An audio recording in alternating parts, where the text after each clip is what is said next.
Қайырлы күн, құрметті көрермендер. Бүгін сіздерге сарымсақтың пайдасы, емдік қасиеттері, емделу жолдары туралы толық ақпарат беріп өтетін боламын. Сондықтан да видеоның соңына дейін қарап, арнама тіркеліп қоюды ұмытпаңыздар. Әдетте тұмау тигенде не болмаса ас мәзірінде қолданылатын сарымсақтың емдік қасиетінің мол екенін біле бермейміз. Ал оның Құранда да, хадисте де айтылатынына көңіл аудардыңыз ба?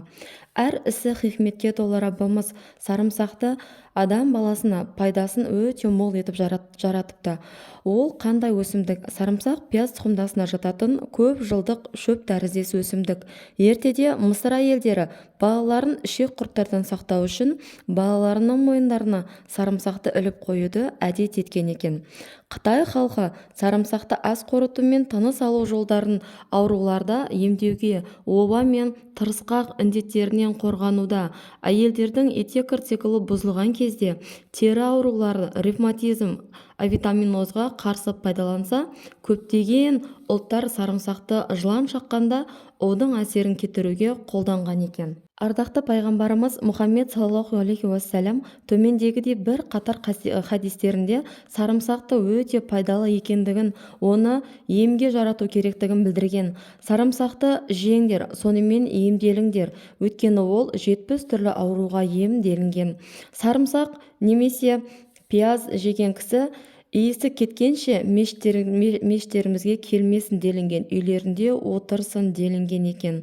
Жаратушы иеміз сарымсақтың құрамын өте бай етіп жаратты. Зерттеушілердің айтуынша, сарымсақтың құрамында С тобына жататын дәрумендер хлор, темір, фосфор, иод, марганец, кальций, мыс, магний көмірсулары және тағы да басқа микроэлементтер көп. Басым бөлігі судан, көмірсулар мен ақуыздардан тұрады. Селен, А, В1, С, Пи дәрумендері де кездеседі. Аздаған мөлшерде майлар да жоқ емес. Солардың бірі эфир майы.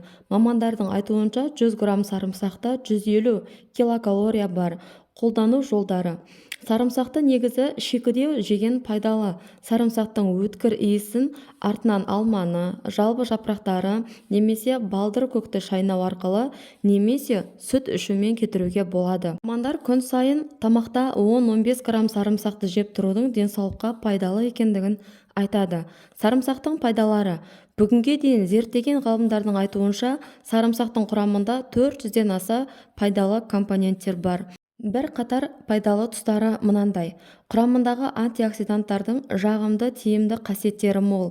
Қан қысымын төмендетеді, ми ісігінің алдын алады, иммунитетті нығайтады, организмді қоршаған ортаның зиянды әсерінен қорғайды, ағзадағы бактерияларды өлтіреді, асқазан ішек жолдарында, жүрек ауруларында ем, микробты болдырмайды, жарақатты тез жазады, ауруды басады, ішек құрттарды жояды, қақырықты түсіреді, авитаминозға өте пайдалы.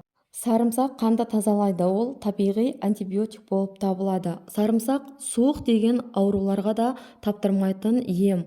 Ол жүйке жүйесі бұзылғандарда зәр жолдарын емдеуге, сондай-ақ организмнің тазалауға пайдаланылады.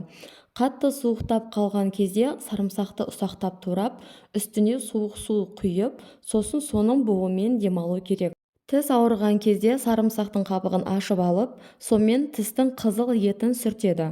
Сүйел шыққан жағдайда ұсақталған сарымсақты азғантай балмен араластырып алып, әлгі жерге қалыңдап жағып, таңып тастайды. Құрметті көрермендер, бүгінгі ақпараттар сіздерге пайдалы болған болса, арнама тіркеліп, подписаться кнопкасын басып қоюды ұмытпаңыздар. Және де комментарий бөлімінде өз ойларыңызбен бөлісе отырыңыздар. Таныстарыңызбен, туыстарыңызбен және де достарыңызбен бөлісе отырыңыздар. Сіздермен болған Шипагер ТВ арнасы. Келесі видеода кездескенше сау болыңыздар.